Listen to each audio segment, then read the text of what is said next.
All right. How you guys doing? Let me know if you are seeing me live. Looks like you are. So good. Let's get everything fired up. How you guys doing? Let me know if you are seeing me live. A couple people here. Looks like you are. So far, we've got Candy. Everything fired up. How you guys doing? Dirty Tanking. Let me know if you are seeing me live. A couple people here. You guys are doing well. So far, we've got Candy. How you guys doing? Dirty Tanking. Let me know if you are seeing me live. A couple people here. You guys are doing well. Today it's about Candy. How you guys doing? Dirty Tanking. Let me know if you are guys live. Weather. A couple people here. You guys are doing well. Today it's about Candy. How you guys doing? Dirty Tanking. Let me know if you are guys live. Weather. A couple people here. You guys are doing well. Today it's about Candy. How you guys doing? Dirty Tanking. Let me know if you are. Is that better, Candy? Echo. Okay, so I just... Is that better now?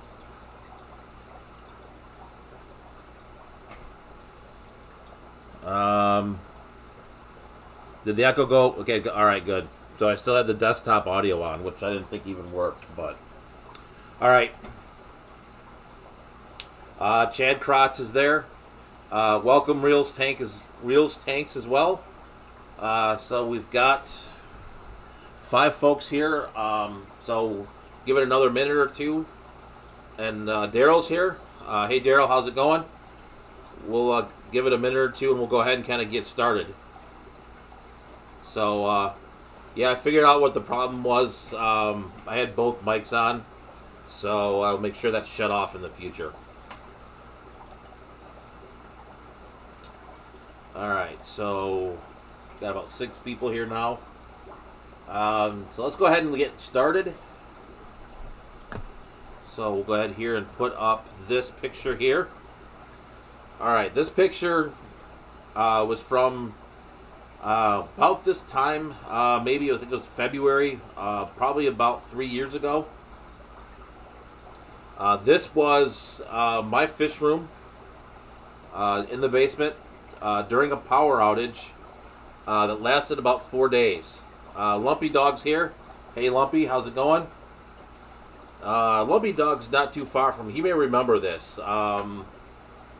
We had a storm come through a few years ago, sort of in the winter time, and knocked down a bunch of trees. And fortunately, I have a lot of old trees in our neighborhood, so we lost power here for about 4 days. And this was the aftermath. So no power for 4 days. You know, wasn't prepared really. Had a little bit, but not much. So no generator at the time. So basically, these are covered in blankets, and then using some heat packs and stuff. I only lost probably about 4 fish over the 5 days. So I lost. Unfortunately, I lost one of my favorite fish. That was super hard to find. I'd only had them for a couple of weeks. It's a really tough butterfly species to yeah, so Lumpy lost power at work in Almont for a few days, but only lost power at home for a few hours. Okay. Yeah, so this, yeah, we were out for 4 days. We're kind of in a weird spot where it's not a lot of, we're not highest up on the list for the electric company, so we can kind of be stuck for a little bit. HC Aqua's here. Hey, how's it going? So just for you guys who just joined, this is my fish room back probably about 3 years ago. We had a winter power outage, and this was the aftermath. So this is kind of what happens when you lose power on fish tanks in Michigan in the wintertime. So you find blankets, you find heat packs, you boil water. So, you know, you do everything you can. One of the things that kind of sparked this stream too was Bentley Pasco did a video as well, how he kind of got through a power outage. It kind of reminded me of this. So, Josh is here. Hey Josh, how's it going? Yeah, so Josh remembers. Yep. So everyone, it was kind of a bad scene. So I kind of put together a little presentation about kind of what you should do. Kind of like the keys to success to getting through this. Like I said, I lost probably about 4 cardinal tetras and the 1 butterfly fish. So that was pretty, I probably had 20 tanks at the time. So I think I did pretty well, having been out for 4 days. So we're going to switch the scene, and I'll let that pop up for you guys. So, yep, Josh doing good. So here's the keys to success. Be prepared. Have an emergency kit. So I actually have a bucket with some items in it. We'll go through what should be in the bucket here in just a moment, and then focus on the most urgent things first. Oxygen obviously is number 1 in my opinion. Hey, Jeff Rose is here. Hey, how's it going, Jeff?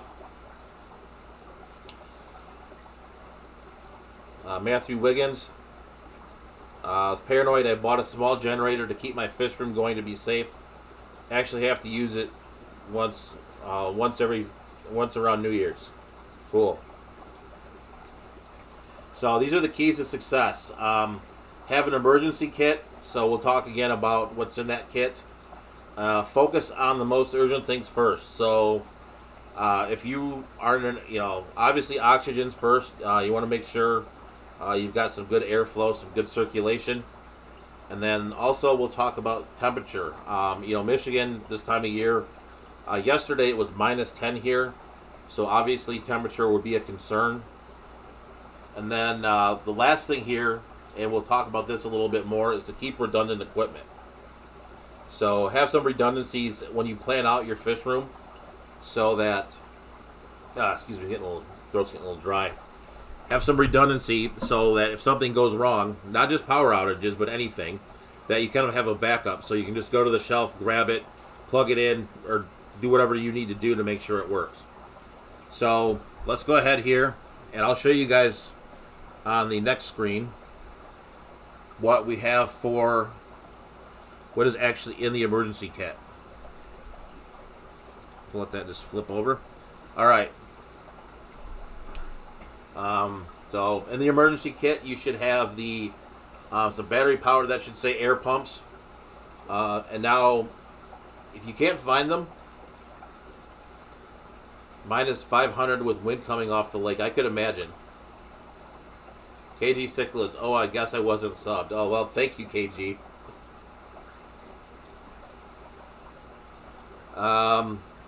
Yeah, so you want to have some battery-powered air pumps.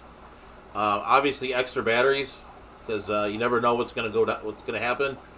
I would keep some water bottles and pop bottles. I should have brought one with me, but what you can do with those, if you're either too hot or too cold, you can fill them with warm water, or fill them with cold water if you need to cool your tanks down. So that's something you can do in a pinch. Use some pop bottles. I did that with the picture behind me. Every so often I'd throw a warm pop bottle in there, and then at least try to keep the temp up somewhat. Have some tape, which we'll talk about in a minute. Heat packs. If you have extra heat packs, put those in there. Or you can kind of go hunting around various places to find some heat packs. Thermal wraps and blankets. And then airline and extra air stones. So, all that being said, so we'll kind of go through now why you should keep some of these things. So the heat packs, and I guess I'll just demonstrate this with the camera, is say my cell phone here is the heat pack. You'd basically stick the heat pack on the glass, and then you can put some tape over it, and that would help you keep it warm. I think the water bottles work better, but that's another option you can keep. I do want to talk a little bit, when these things go down, you have these big power outages, things, etc. like that. People are like, where do I find battery-powered air pumps. You know, I went to the local fish store, and there aren't any air pumps there anymore. I went to Walmart. There's no air pumps. Yes, Lumpy Dog has a good point. The Rubbermaid Brute 55-gallon trash cans. Yep, for sure. I actually do have that downstairs. I actually have the food grade, the white plastic ones. But yes, for sure. Where was it? All right, so from there. So basically, I mean, you just have to do whatever you can to keep those fish alive. So from doing the water changes, like Lumpy Dog said, you know, and then finding the air pumps. So one of the places you should go, if you know you've gone to Walmart, you've gone to your local grocery store, you've gone to the fish store, you've gone everywhere else, go to the local bait shop. So and the Cabela's and things like that as well. Especially around here right now in Michigan, it's winter time. There is some ice fishing. Ice hasn't been real good yet this year, but a lot of people fish with minnows, and one of the ways you keep minnows alive is you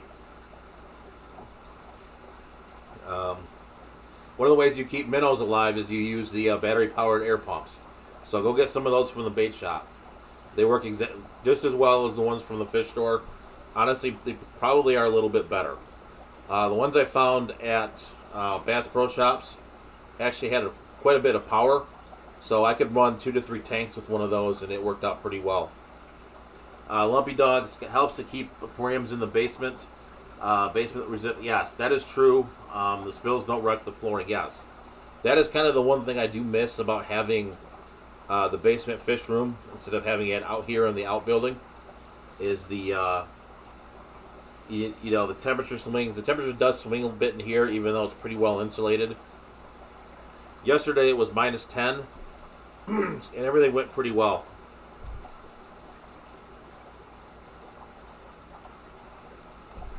So do you guys, excuse me, do you guys have any stories from your own where you've taken out, or you've had to survive a large power outage? So let me flip back to this scene real quick. We'll flip back here. So for those of you who didn't join, who joined later, this was my basement fish room about 3 years ago.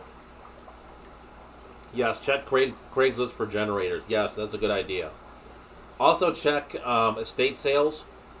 I found some good deals on stuff of that ilk, not necessarily a generator, but some things like snowblowers, lawnmowers, kind of that kind of stuff. When we get closer to garage sale, battery-powered heaters would be nice. Yes, that would be interesting, and I don't know if you could actually power the battery. Like you could make it like on a normal battery. I think it would just suck it down too much.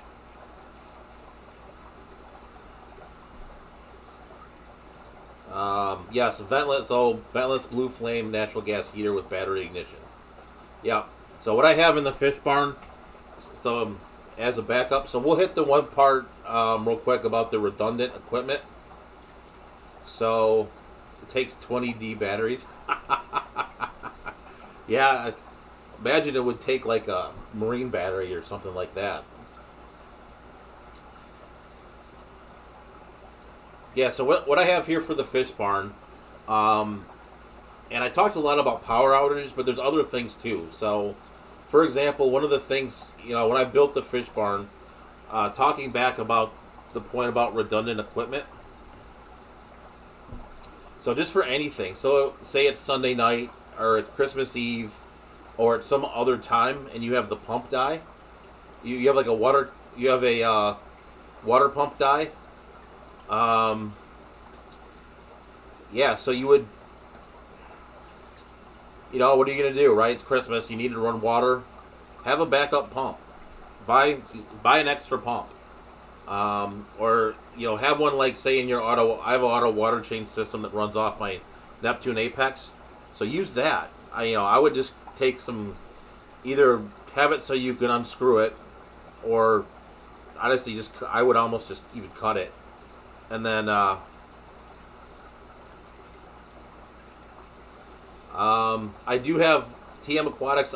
Do have the Blue Flame propane version for the ventless heater. That's like my backup.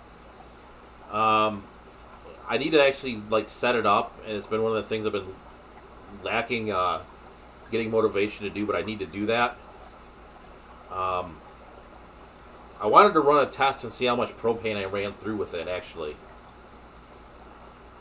Hank Hill recommends the propane version. Yeah,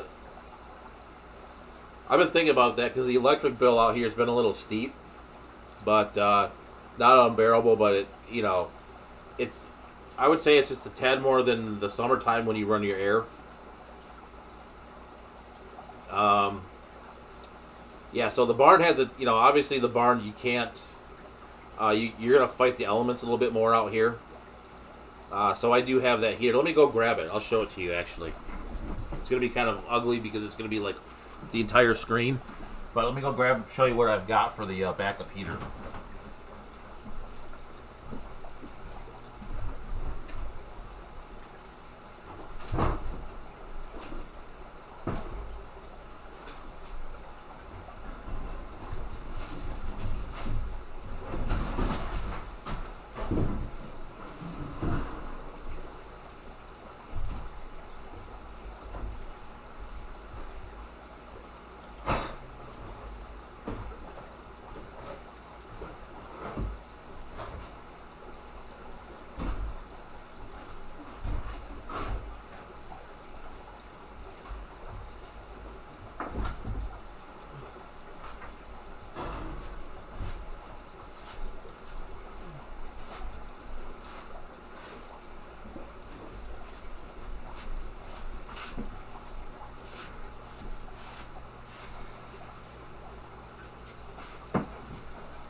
So, here we go.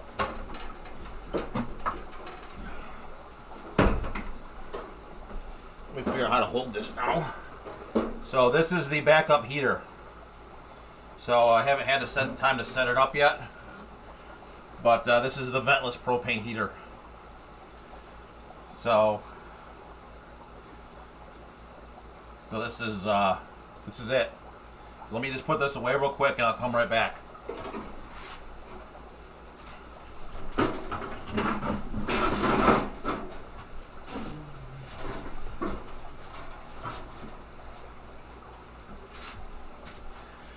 All right.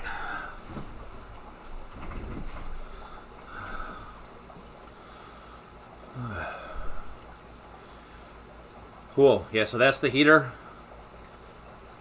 So it's like I said, I need to set it up. I actually was tempted to use it as my main heat, but I'm just curious how long it takes to run through propane.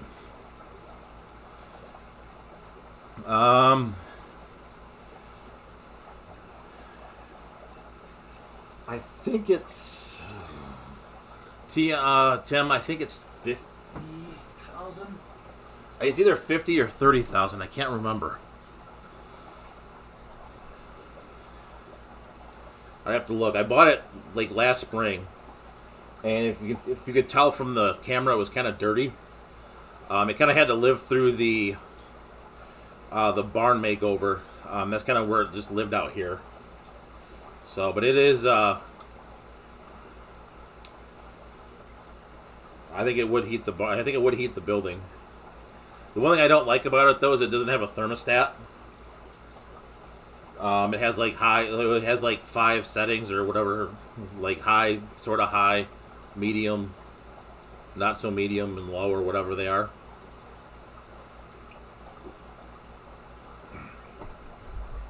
My laptop's being weird. Yeah, mine. When I started streaming, I did it on a laptop, but I actually built a computer now to live stream. I've come to like my desktop now. Kind of weird. It's gone full circle from the desktop to the laptop to the phone, back to the laptop, and now back to the desktop. So it's been kind of fun. Yeah. So when you plan your fish room out, back to where I was at before I decided to pull all my equipment out, you really want to talk about and think about redundancy. So for example, if I lose water out here, say something fails and the water pipes freeze, I have a way to actually get water. Like I have a semi-dedicated garden hose that I've kept in here so it stays warm, and then hooked up to the house, I have a frost-free faucet that can run any time of the year. I was actually tempted to test it yesterday when it was -10 out, but I didn't think about it. But it's supposed to get cold again this weekend, so I'm going to try again, and if I remember to go out and maybe I'll shoot a quick video of it or something. You know, it's like, hey, you can get water in -10. So how it works is basically the spigot's like in the house. So like when you turn it on, the water's warmer than it would be if you were, you know, frozen up against the side. Let me think of some other stuff that would be kind of good to have, like a redundancy. Have extra air pumps. So, for example, even though I don't use these anymore, I keep these around. They're Active Aqua air pumps.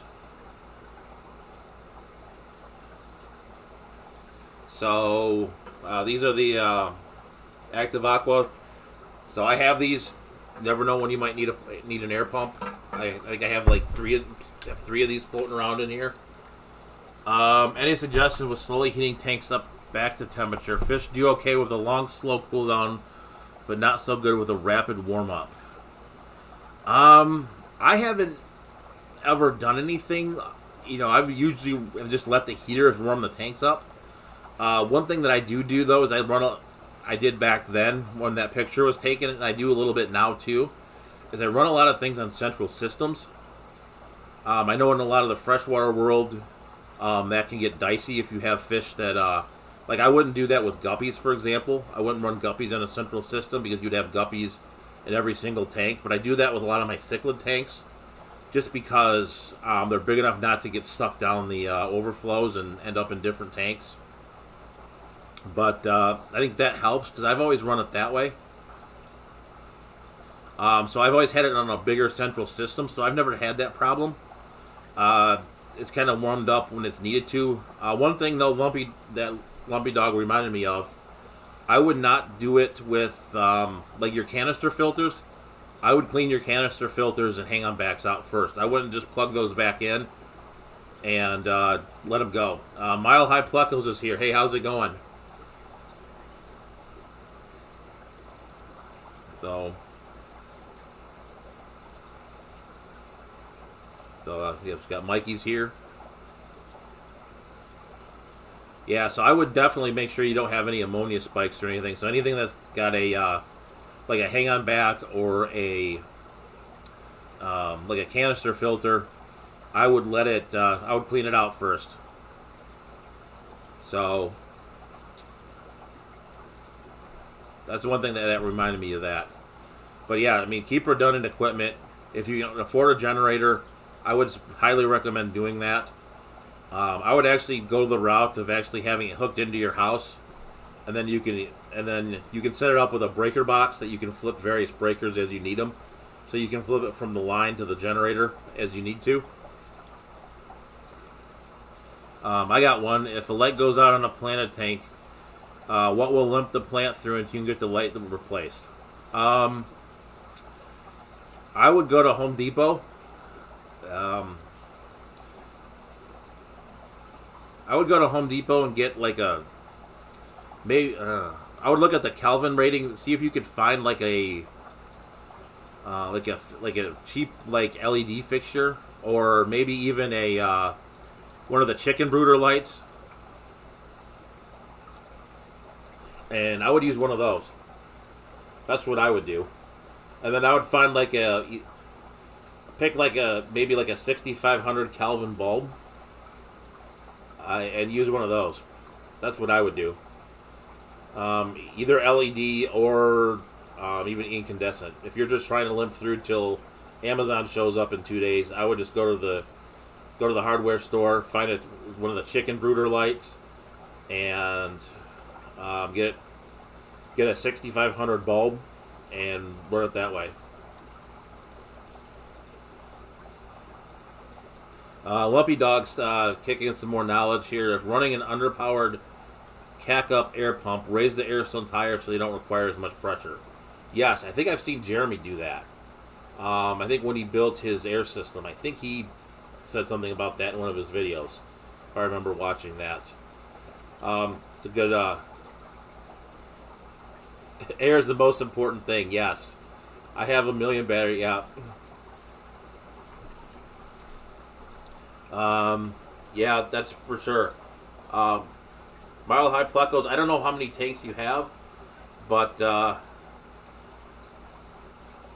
yeah, for sure.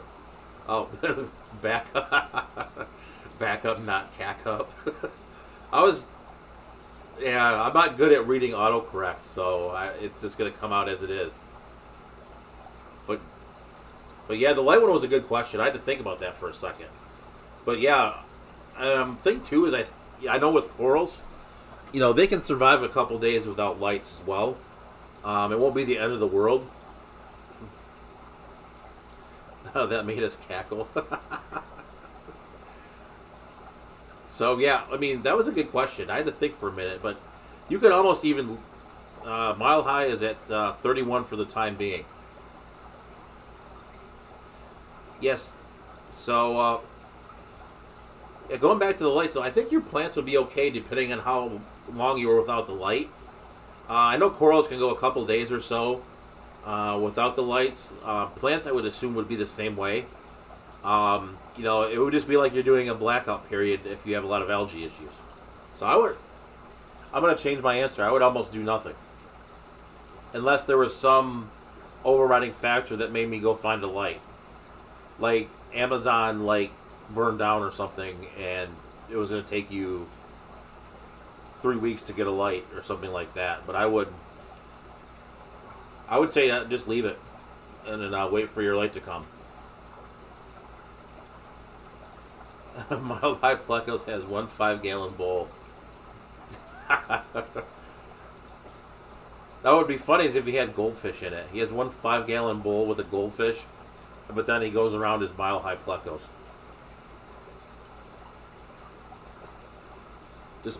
That don't mean that I'm just playing though.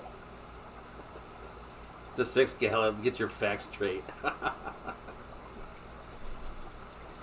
Dirty tanking can dig it.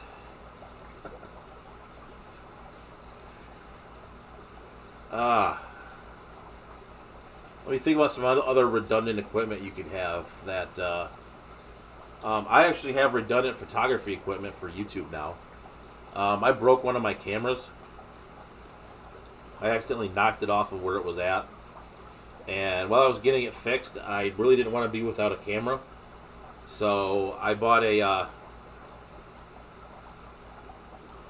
extra camera. So I have two of these same cameras. This is a Canon SL2. And so I bought two of them so that I could have, you know, an emergency. And I actually use both of them now.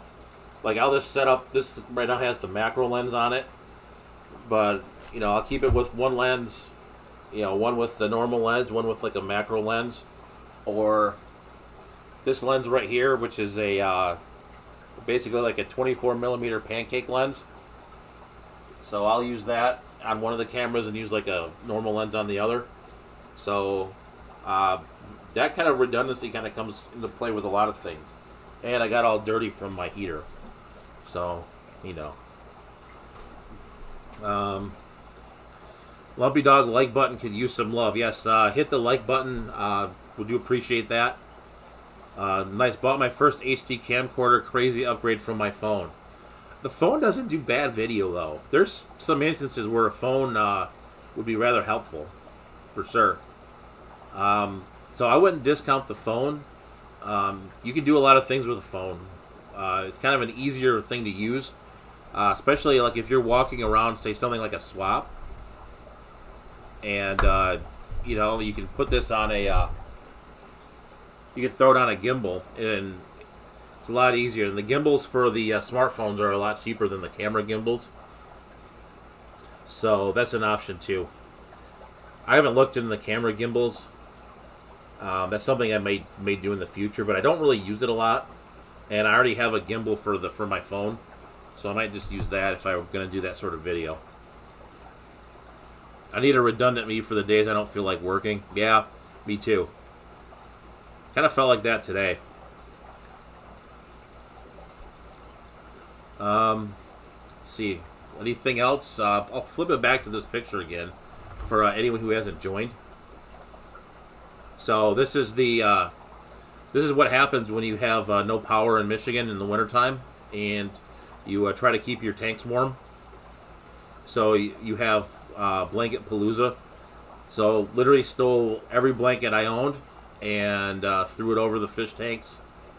One thing you could do too is check out. There's someone makes these. They're like the blankets. You know, like when people finish marathons, the silvery blankets, like the thermal blankets.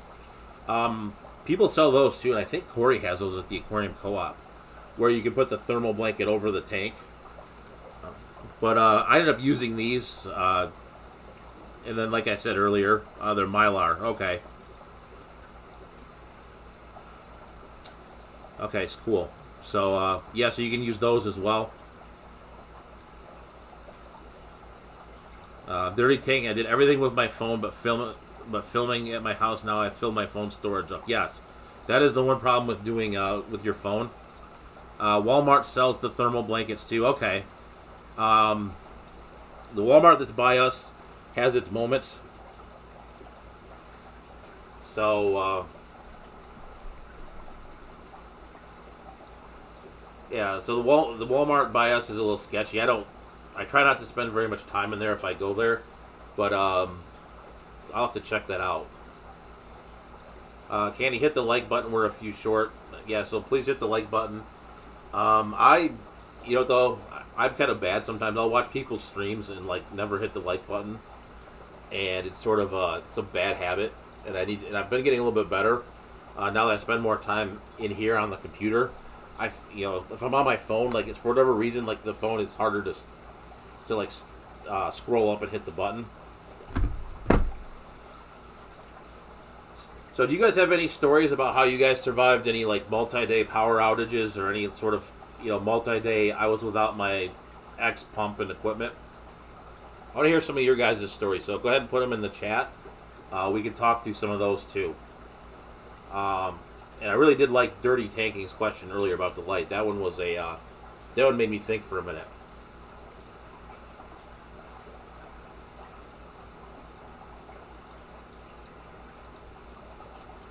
Actually, I do have another one. What if you, kind of from the being prepared standpoint, if you run a big fish room, buy a shop vac. Because you will spill water, and you will need to vacuum it up. So, there's something in Home Depot, and I think Lowe's has something too. And it's called the Bucket Head. And so what you can do basically is it goes on the 5-gallon Home Depot bucket, and so it's easy to carry around, which I like. That's what I use. I don't spill water, I spill beer.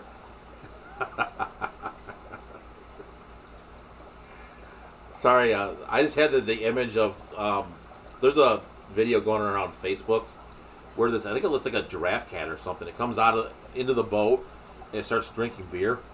That just reminded me of that for some reason. I broke a 29-gallon tank shortly after filling it up for the first time. Yeah, we've all done that, I think. I've broken more tanks than you care to admit, or that I would care to admit. I've broken more 10-gallon tanks than anything. So Mile High Pluckles went 4 days with no power and the fish were still breeding. You know, that's funny because, you know, that power to survive and carry on is something that can't be underestimated, for sure. I mean, you know, I've heard some stories, you know, the fish was like, had ick or whatever and still bred out, and, you know, that will to carry on is, in the animal kingdom, not just with us, but with anyone, is it's something that's can't be underestimated. Hoist the mainsail, Captain. We're a flooding. Yeah, we've been. I've flooded more stuff than. I think if you run fish for a long time and you do multiple tanks, that just happens. Like luckily here, haven't really busted any, like nothing terrible. Like I'm really paranoid about the upstairs part of this fish barn, like with water, because this is just a plywood floor up here. I did paint it with oil-based paint, which helps. But yeah, I've been lucky. My best story was busted silicone seam on a 75-gallon. Had to store fish in a beer cooler for a day until the pet store opened. You know what? We should make a list after this stream of all the stuff we've come up with. Maybe I'll post that in the comments after the video. I'll compile the list. So we'll kind of do a make your own survival kit list of all the stuff here. Mile High's how many tanks in the barn? Right now there are 47 tanks, but there's still 10 of them that need to be set up and running. So I bought a bunch of tanks on New Year's Eve. So there's about 10. I bought a bunch of Sea Clear tanks New Year's Eve, and so those I set up 2 of those, but I need to get the rest of those set up. I've been kind of working on editing my videos a little bit better, so I've been a little slow. 47. Yeah, I could have, like, if I did smaller tanks, I could have a ton in here. Just so you guys for reference, this building is basically a 2-story, 1.5 car garage. So I should just keep a picture of the barn on one of these. What kind of plecos do I have? I don't have very many plecos at all. So I'll kind of go Mikey. I'll kind of go through my experience here a little bit. I've been doing fish keeping for about 10 years or so, but a lot of my experience up until probably about 2-3 years ago was in the saltwater side only. So I got involved with some marine breeding stuff and stuff like that, and then kind of through YouTube, I actually kind of made the switch over to freshwater. And get more plecos, that's a sin. Yes. I had a thing with plecos for a while that I had to get over first. I made the mistake one time of buying like the common pleco, which I didn't know better. This was 15 years ago. And they're like, and it was the last fish to live, etc. And it was like when it died, it was like the nastiest thing ever. But yeah, I've learned to appreciate plecos. It's just taken me a little while to get there. So it's definitely, I'm going to get some more. I have an 18-inch common, LOL, yeah. See, a lot of my bigger tanks, though, have saltwater. Like, I have a 150 that I can put a bigger pleco in. Well, I don't know if I could put something that's, pushing 1.5 foot long in it. But I do want to get some more. In a 20-gallon. I think the one I had was probably about 12. And by the time he passed away, but he was in like a 29 or something. So yeah. I want a huge variant to go with my silver arrow. Yeah, it's weird. I have a weird... I'm into just like smaller... I've gotten into African cichlids quite a bit. But I'm into a lot of the live bears too. But saltwater, kind of into clownfish. And then I'm into things like butterfly fish and angelfish.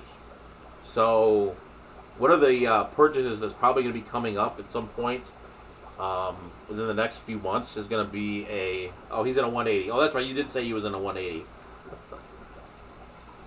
But, yeah, one of the things that's going to be coming up for me is to get the angelfish back. Get a big emperor angelfish. I want another one of those again. That's like one of the fish that's that I've missed. over the time. I want to get him and I want to get the band back together, sort of. I had a tank a few years ago that had a Emperor and a blue face angel in it, and they were both full size, full foot long. So, and then I had them with some other smaller fish, but I want to get that back together again. Just haven't gotten there yet. When I do it, it's when I do it, it's an expensive purchase. I mean, it's a good $300-400 or $200-300 a piece.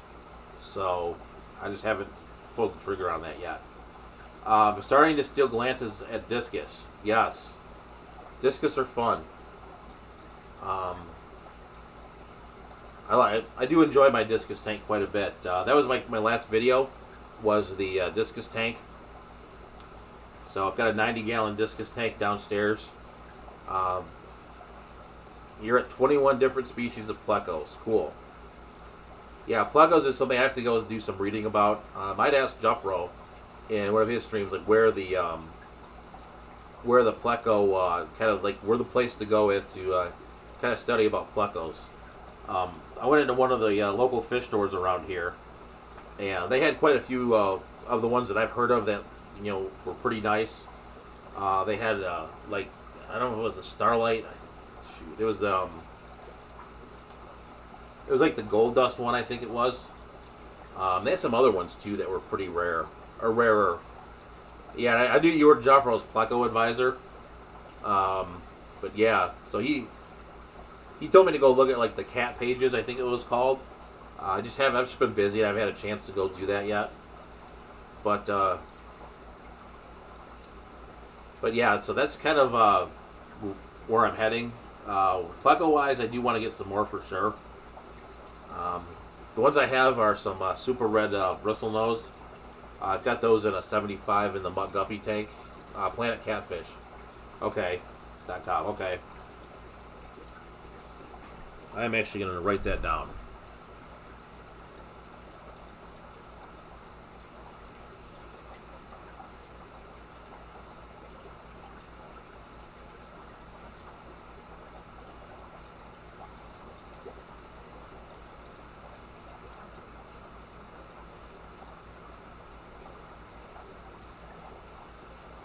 Okay, I got that down. You amateurs in chat should try breeding something difficult like breeding guppies.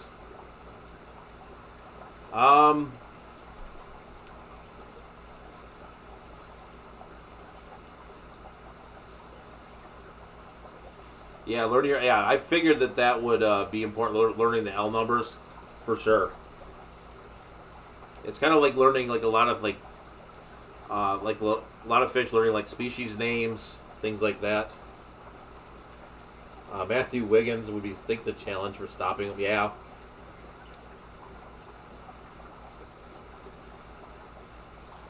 Yeah, I would for sure, learning all the L numbers.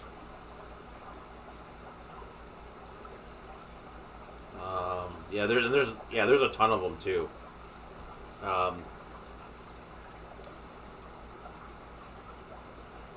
wonder if they would be. I wonder if the L numbers are kind of broken up, kind of like in complexes.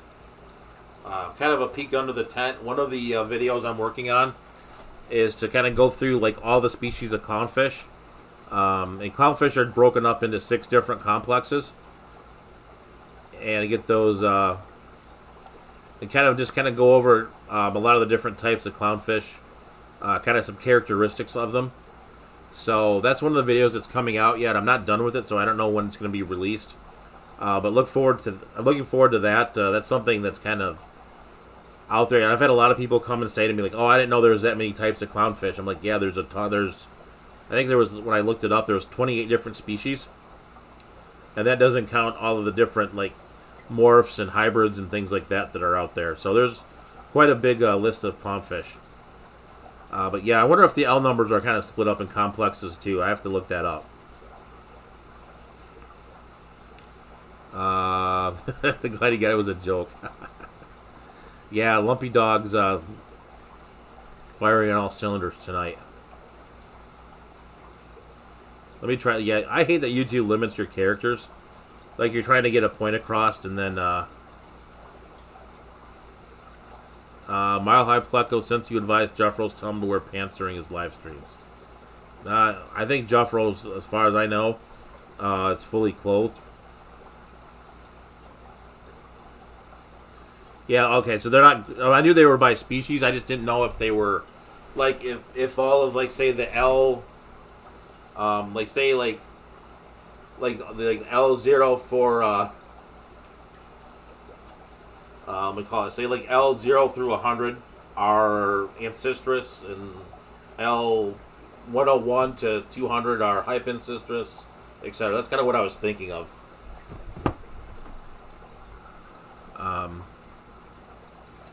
I was at a CX house about a month back. He had an 8 to 10 inch common.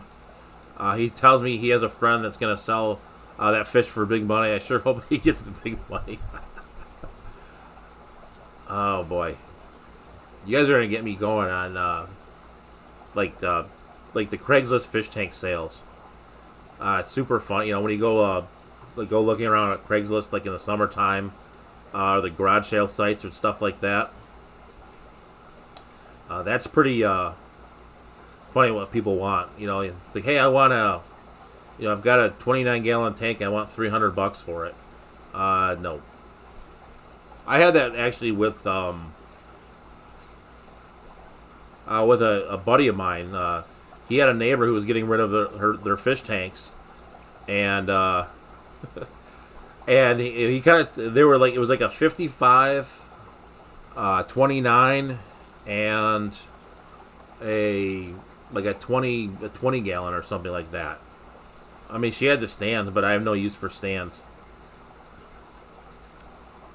And yeah, she wanted, like, I was like, I'll give you like $50 or something for all three of them or something like that. And she's like, oh no, that tank, I'll only sell you one for $50. So I kind of played the negotiation game with her, and I said, okay. So I bought one of the tanks that was kind of like, that was like $1 per gallon-esque. And then I walked. And she's like, do you want the other ones? No. I was like, nope, I don't want them. They're too much. And I walked away. And I was like, well, if she really wants to get rid of them, then she'll contact my neighbor, and he can call me, and I'll buy the other ones at a reasonable price. She never did. So she probably still has them. I did get a great deal on a 55 in a stand. Guy lived 3 miles. Yeah, I am going to do, when it gets warmer, I am going to do a live stream about where to find cheap tanks. So, I think the best haul I ever had with tanks, though, the guy literally 2 doors down from me threw out a 75, a 20 long, and a 15 gallon, and he just threw them out to the trash. So on my way to work one day, I pulled up in the dad van and loaded them up and took them to work with me and unloaded them when I got home. So I got those for free. I called the guy selling a 55 gallon for $65. Asked the dimensions, it was 24 by 12. Nice.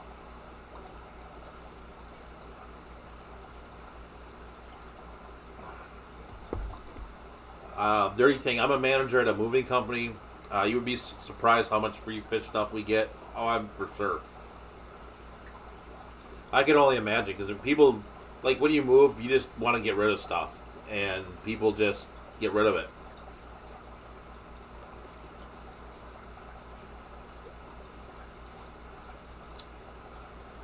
Yeah, so we started talking about plecos, which is, it's kind of funny. I do not know a whole lot about plecos at all. But we do have some experts here in the chat, so that's good. We can talk a little bit about plecos.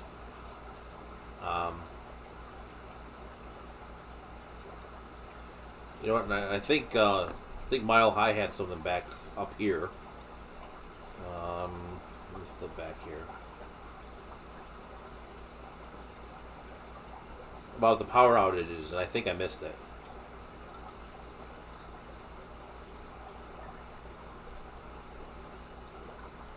Oh no, we talked about the 4 days with no power. Okay, thought I missed that for some reason. Who's the expert? I want to talk to them. Okay, well, you guys are more of an expert than I am, so I will defer to any of your opinions on that. So if you want to talk clownfish, we can talk clownfish, and I can pretend I know something about that, but I can't pretend to even know anything about plecos. I know a little bit. I mean, obviously there's types that eat wood, and there's types that eat algae and other stuff, but I'm not really a pleco expert by any means. You guys have any other questions? I am working on a full fish barn tour, so that will probably be coming out in 2 pieces, just because it's gotten to the point now where the video, I think, would be too long. I'll see what the video turns into. Why are they called clownfish? That's a great question, and I don't have an answer for it. That's the one clownfish question I probably don't know. I would say maybe the orange and white striping kind of looks clown-like. That's the only thing I can think of. There, now we're going to go to Google. Alright, maybe Google will tell us.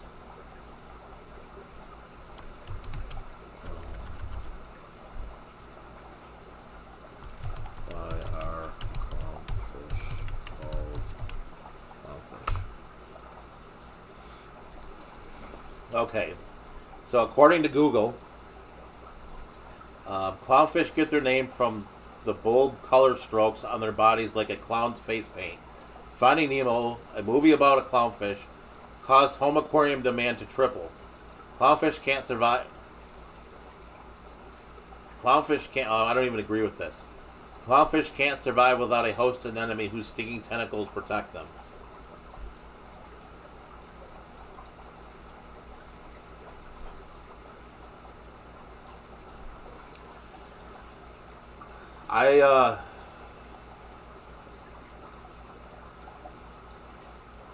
Yeah, so, I don't agree with this statement. So, now in the wild, I will say yes, that clownfish can't survive without a host and enemy, but I can say in the aquarium you don't need one. So, in the wild, I can see that being true. The first thing that pulled up was National Geographic, so that's probably their take on it from a wild perspective. But in an aquarium, you do not need an anemone. That is an internet myth. Maybe, yeah, I don't. That's not true. Straight up, that's wrong. For an aquarium setting, wild for sure. I mean, obviously, there's things that would eat them out in the wild, but in your tank, you don't need anything like that.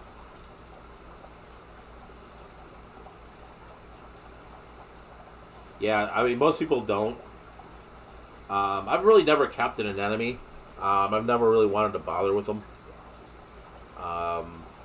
It's kind of weird. I'm like a weird kind of person for saltwater because I really like the fish.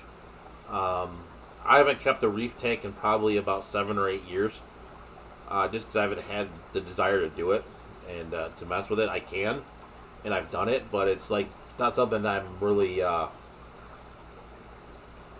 really into. How often do I do water changes in the saltwater tanks? I do not do them very often at all. Other than like gravel vac, I really kind of run it as a natural system. So, you know, I do some gravel vacuuming probably about once every couple weeks. Everything that auto top off as well. So I really don't do a lot. I let the ecosystem kind of take care of itself. Saltwater is really set up to kind of run that way. There's a lot of people who don't do a lot of water changes. But, I mean, like anything in the aquarium hobby, everyone does it differently. But it's a lot different than freshwater in that way. Because one thing, it took me a while to think about this, is, you know, saltwater costs money. It's probably about 40 or 50 bucks for a box of instant ocean salt. That's does about 200 gallons. So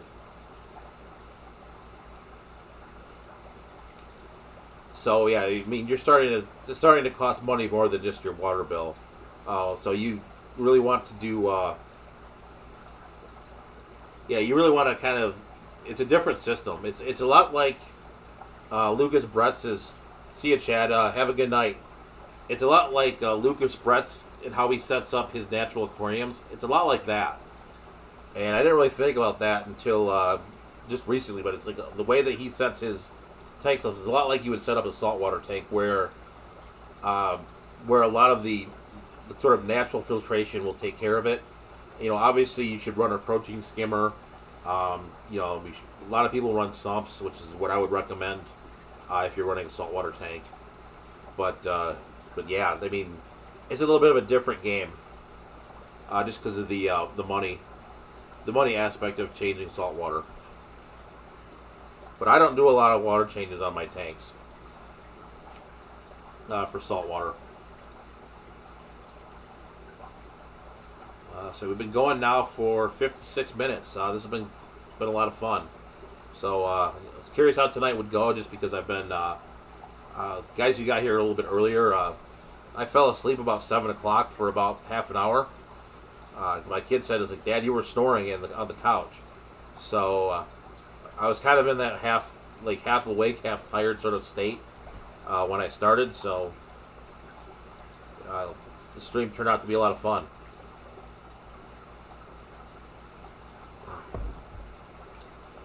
So do you guys have any more questions? We can talk anything you want. So, who do you guys want to win the Super Bowl? Even though I went to University of Michigan when Tom Brady was there, I'm kind of honestly sick of the Patriots, and really just would rather see LA win.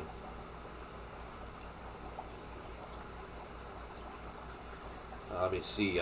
Dirty Tank said that I might do a nano coral tank. They're dope, and I like saltwater shrimps way too much. I am not a fan of the nano saltwater tank.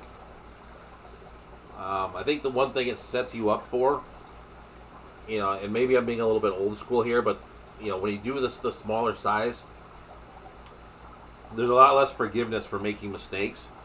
So, like in my 245 gallon tank, if I, you know, say I overfeed it, nothing's really going to happen. It's just, there's just so much water volume there that you have a little bit of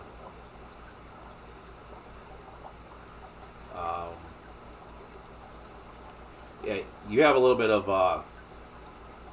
you have a little bit more wiggle room. But if you do that in a 29 gallon BioCube, you could be in for a lot of trouble. So my opinion, and this is an old school opinion, is kind of go the bigger the better. But hey, Jeremy's here. Hey Jeremy, how's it going?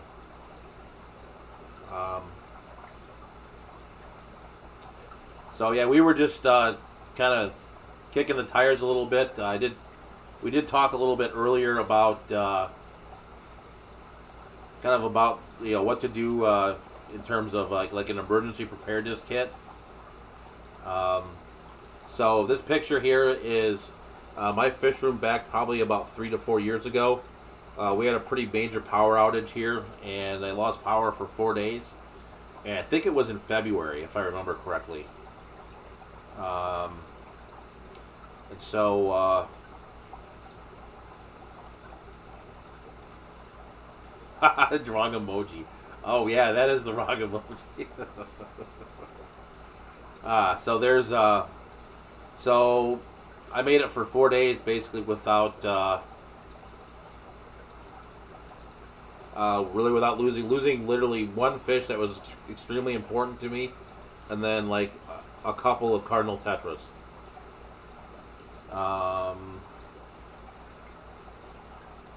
Yeah, so dirty taking is the only reason I'm not set one up is I don't want to set up anything too small due to parameters swinging too fast. Yeah, like I said, saltwater, and this is my opinion, and it's old school. It's a very old school opinion, but I kind of like the 90, 75 gallon tanks for saltwater. The two, you know, the clownfish I run in 20 gallons, but I have those set up as a central system. Yeah, Dirty, I would like to run one saltwater tank, though. Yeah. Yeah, I mean, I can see why a lot of people would only want to run one. I've got two systems going. Like, I have the clownfish breeding setup going up here, and then I have, and that's all 20-gallon high tanks, and then the other tanks downstairs, I have a 120, and I have a 245-gallon that I run combined on a central system downstairs. 75 on the small end. I would say 40 breeder. Like, depends what you really want to do. Like, I know I just said 75, but I would, if you could afford us, if a 75 is affordable to you, I would do a 75. That's just my personal opinion. And then maybe run like a 55-gallon as a sump. That's maybe my, kind of what I would do if I were starting this again. More like a 50, like a 75 or a 90. You have a lot more room to play with that. It's going to cost you some more money to light it. Do your research on lighting if you want to keep corals. Learn, like the par ranges and stuff like that. Yeah, I would do a 75 with a 55-gallon sump. That's how I would run that tank. And then buy like a middle of the road skimmer. I personally like the Reef Octopus skimmers. They're a little pricey, but they're not insane like the Royal exclusive like Bubble Magnus stuff. Those were insane, or like the Deltax that are like $5,000. Yeah, so I would do, if I were to do it, like I'd do the 75 with a 55-gallon sump. You could get away with, like a 40 breeder too, but it just depends on what you want to do. Well, once my arrow is set up in its final tank, I might set up the salt. Okay. So, Dirty Tanking, what size do you have the arowana in?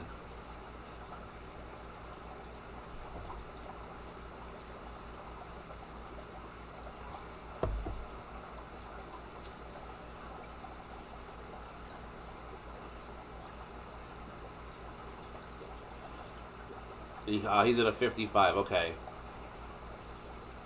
I'd imagine he's pretty small yet, if he's in the 55. And then I saw, some of the local people are here. I think Jeremy is selling at the event, but is anyone else going to go down to Grand Rapids on Saturday? I'm going to make an appearance down there for sure. I want to go check it out. But anyone else local going down to the Grand Rapids swap?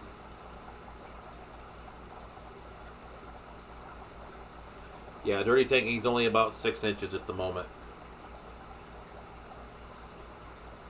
Okay, yeah, Matthew Wiggins up here. Aside from the cost, I just have no saltwater knowledge. I find it intimidating now, but I might give it a shot someday.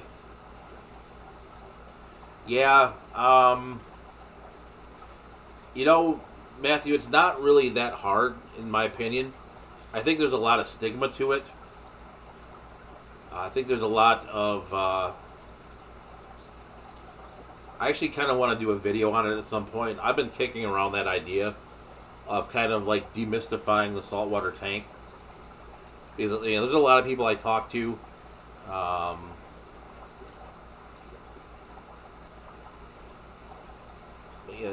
Sorry, Dirty Tanking got him at 4 inches, and he's growing fast. I have a 210 on standby for when we move. Yep. Okay, so you got him covered then. Yeah, so going back to the saltwater, I mean, there's a lot of things, like, a lot of the saltwater stuff's the same. I mean, the only thing you have to do is mix salt. And as you get more hardcore into it, and you do have to test some different things, like your calcium, alkalinity, magnesium, stuff like that. But it's not any different than testing for ammonia, nitrate, pH. So, I mean, I don't find it to be that much harder. It has a stigma around it, which I think is not very warranted. I mean, especially if you do a fish-only tank. I do as much work on my fish only tanks for saltwater than I do on my freshwater tanks. So they're really not that much more work.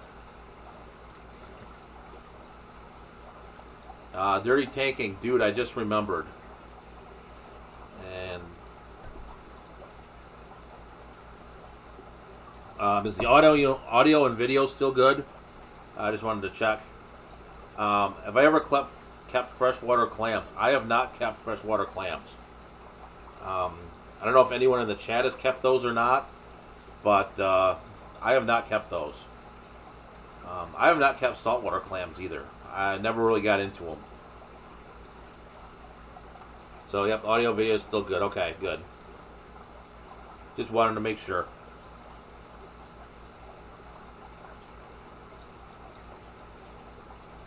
I do have to say, like, having it on this, I'm already starting to like this computer I made. I've been checking the like the CPU number, and I'm only using like 7% CPU.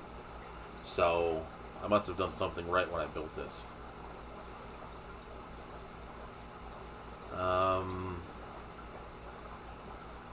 Yeah, so I don't know anything about clams. I would imagine that they're filter feeders. So I don't know. I really can't help you on the freshwater clams. But I would imagine that they would be a filter feeder.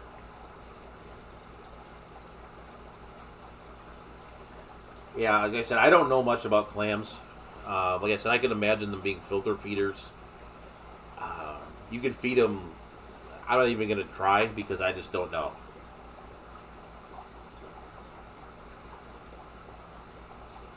You guys have any other questions? We've been going now for about an hour and 7 minutes. If you want, real quick, I can kind of recap the second scene here. So we'll go back here just to recap for anyone who's lurking or who's been kind of came in a little bit late. Is that we have kind of the keys to success to kind of get through emergencies. So have an emergency kit. Focus on the most urgent things first. Oxygen and temperature are the most. And then keep redundant equipment for like things that are aren't power outage related. So I saw a talk one time at a Makina by Sanjay Yoshi. He's more known for lighting, but it was about a lot of redundancy in your fish room. He's a big saltwater guy, but he runs a 500-gallon tank at Penn State University, and so he's like, buy an extra pump. So keep an extra pump around if you need it. So that way you just go grab it off the shelf and put it in there. Same with a lot of the other equipment like heaters. Heaters is a good one to keep around too because they malfunction for no good reason. Air pumps, keep that kind of extra ones of those things around if you can afford it because it's just a good insurance policy. And then we'll flip to this last one there. And then kind of what's in your emergency kit is the last one. So I know that says battery-powered air stones, but it should be battery-powered air pumps, batteries, heat packs. The water bottles is in case you need to heat or cool a tank. That would be the best way to do that. Is to put in, use hot water or use cold water, depending on what you need to do. Obviously, don't make it too hot or too cold, depending on your tank. Excuse me. So kind of size it with your tank. So, like my 245, I would use a couple of 2 liters, but for a smaller tank, I would just use a normal water bottle.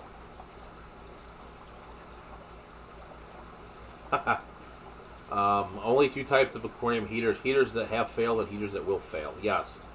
If I still had my fish in the house, I would actually run it off of my hot water heater. I've done that in the past, and that works out pretty well. Pam's here from 54 Punchy. Hey Pam, how's it going? Yeah, so I've done that before, run it off my hot water heater with PEX tubing. And that's a great way to go if you if you have your tanks in the house. I can't run it out here in the barn, unfortunately, because it's just 70 feet. It's a little bit too far. So yeah, Pam, we were just kind of wrapping up here. We're just kind of running through again the topics, and then wanted to talk a little bit about the water bottles. We talked about the water bottles, the heat packs. If you get desperate, you can stick heat packs on the tanks. And then the last thing I touched on earlier was the where to find a battery-powered air stone if your fish store doesn't have it, or your or like your local Walmart, Meijer, etc. doesn't have it. So one place I would go in desperation is I would go to your local bait shops. So right now, like Michigan, it's ice fishing season, sort of. And so a lot of people use minnows for ice fishing, and they use the battery-powered air pumps to keep the minnows alive. And those those battery-powered air pumps that they sell there are kind of bulletproof. I mean, they're made to go out on 0-degree ice. So we're gonna take kind of a last call for questions, and then I think I'm gonna wrap it up. I'm kind of running out of water, so if you guys don't have any last-minute questions, give it a minute here or so.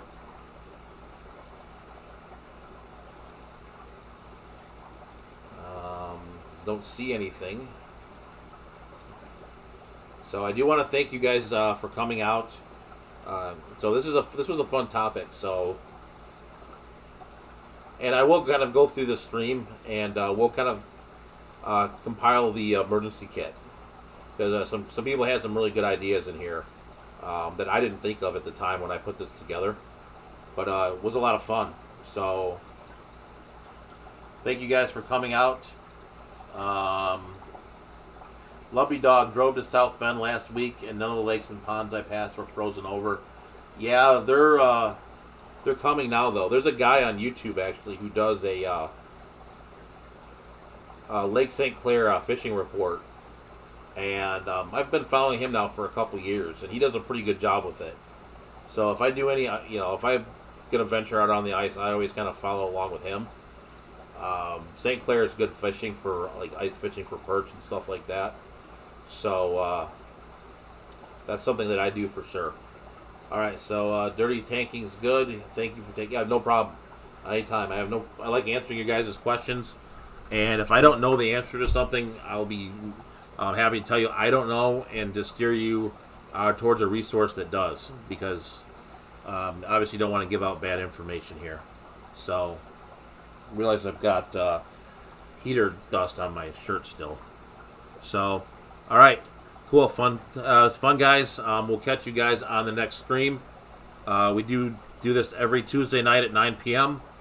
And then there's videos coming out on Thursday and Sunday. So we'll catch you guys on the next video. Have a great rest of your week, and we'll catch you next Tuesday.